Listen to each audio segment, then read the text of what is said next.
চট্টগ্রামের 15টি উপজেলা কোনটি কিসের জন্য বিখ্যাত? দ্য কালচারাল চ্যাপ্টার, নুরুল আজিম। চট্টগ্রাম বাংলাদেশের একটি ঐতিহ্যবাহী ও বৈচিত্র্যময় জেলা। এই জেলায় রয়েছে 15টি উপজেলা, যার প্রতিটি নিজস্ব ইতিহাস, সংস্কৃতি ও বৈশিষ্ট্যে অনন্য। এক মিরসরাই অসংখ্য ঝরনার জন্য বিখ্যাত: খৈয়াছড়া ঝরনা, নাপিত্তাছড়া ঝরনা, মহামায়া লেক। এছাড়া দেশের অন্যতম বৃহৎ শিল্পনগর ও অর্থনৈতিক অঞ্চল এখানে গড়ে উঠছে। 2 সীতাকুণ্ড পাহাড়, ঝরনা ও ধর্মীয় স্থানের জন্য পরিচিত।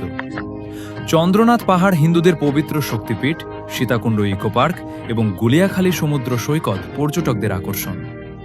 3 সন্দ্বীপ চারদিকে সমুদ্রবেষ্টিত একটি দ্বীপ উপজেলা। নারকেল, সুপারি বাগান, ঐতিহ্যবাহী জাহাজ নির্মাণ শিল্প এবং বাংলাদেশের প্রথম সাবমেরিন ক্যাবল ল্যান্ডিং স্টেশন এখানে। 4 রাউজান বিপ্লবী মাস্টারদা সূর্য সেনের জন্মভূমি। চট্টগ্রাম প্রকৌশল ও প্রযুক্তি বিশ্ববিদ্যালয় CUET এখানে অবস্থিত, তাই এটি শিক্ষানগরী হিসেবে পরিচিত। রাবারবার বাগান ও মাটির পাত্র শিল্পের জন্যও বিখ্যাত। 5 রাঙ্গুনিয়া কর্ণফুলী নদীর তীরে অবস্থিত। পাহাড়ি ঢাল, রাবার বাগান ও কৃষি উৎপাদনের জন্য পরিচিত। 6 ফটিকছড়ি চট্টগ্রাম জেলার মধ্যে সবচেয়ে বেশি চা বাগান এখানে, তাই একে বলা হয় চায়ের দেশ। এছাড়া মাইজ ভান্ডার দরবার শরীফের জন্য বিখ্যাত। 7 হাটহাজারী, এখানেই রয়েছে হালদা নদী, বাংলাদেশের একমাত্র প্রাকৃতিক রুই জাতীয় মাছের প্রজনন কেন্দ্র।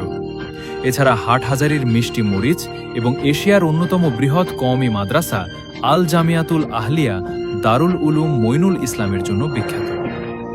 8 পটিয়া দই ও মিষ্টির জন্য বিখ্যাত। এছাড়া আমির ভান্ডার দরবার শরীফ ধর্মীয়ভাবে গুরুত্বপূর্ণ।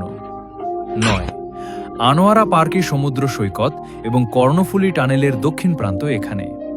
কোরিয়ান ইপিজেড ও কাফকো সার কারখানা শিল্পাঞ্চলের জন্য পরিচিত।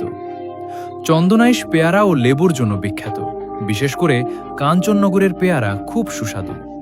11 বোয়ালখালী কর্ণফুলী নদীর তীরে অবস্থিত। কালুরঘাট সেতু, মেধস মুনিয়াশ্রম এবং কোরলডাঙ্গা পাহাড়ের সৌন্দর্যের জন্য পরিচিত। 12 বাঁশখালী সমুদ্র সৈকত, ইকো পার্ক, ঝুলন্ত ব্রিজ এবং 1320 মেগাওয়াট কয়লাভিত্তিক বিদ্যুৎ কেন্দ্রের জন্য বিখ্যাত। 13 লোহাগাড়া কৃষি ও বনজ সম্পদের জন্য পরিচিত। গ্রামীণ জীবন ও উৎপাদন এখানে সমৃদ্ধ। 14 সাতকানিয়া, কৃষি ও পাহাড়ি অঞ্চলের জন্য বিখ্যাত। কেরানীহাট একটি গুরুত্বপূর্ণ বাণিজ্য কেন্দ্র। 15 কর্ণফুলী উপজেলা, 2016 সালে পটিয়া থেকে আলাদা হয়ে গঠিত বাংলাদেশের 490তম উপজেলা। নদীকেন্দ্রিক জীবন ও শিল্পের জন্য পরিচিত। কর্ণফুলী নদী ও টানেলের উত্তর প্রান্তকে ঘিরেই এর অর্থনীতি গড়ে উঠেছে। এই 15টি উপজেলা মিলেই গড়ে উঠেছে বৈচিত্র্যময় চট্টগ্রাম। প্রতিটি অঞ্চলের নিজস্ব গল্পই চট্টগ্রামকে করেছে অনন্য।